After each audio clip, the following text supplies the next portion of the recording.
Armenian Prime Minister Nikol Pashinyan has declared victory in the elections here.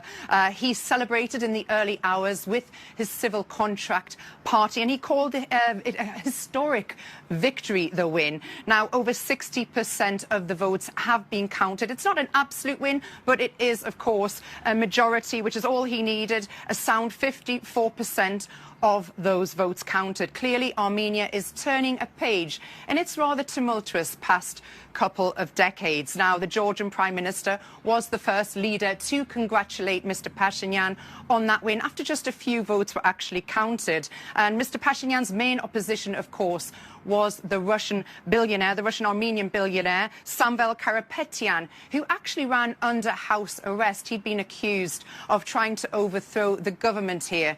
Now, Mr. Pashinyan, this has been a real test for him, these elections. Obviously, Armenia has been coming under strong economic pressure from Moscow. And of course, there was his election pledge to also deepen ties with the West. It will be really interesting to see how Russia responds to this win. I have caught up a little earlier with political commentator Richard Giragosian to find out his views.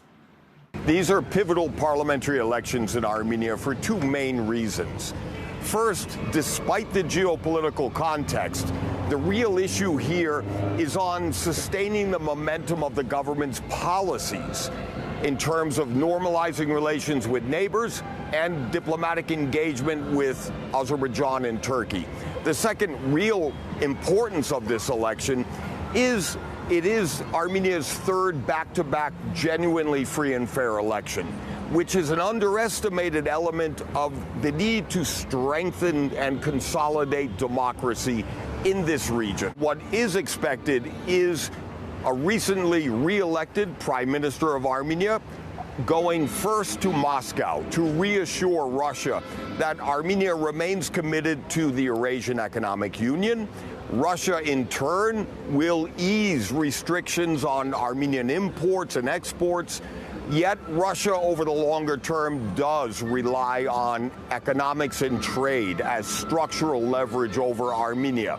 Nevertheless, this isn't about the EU versus Russia. This is the Armenian government's delicate balancing act.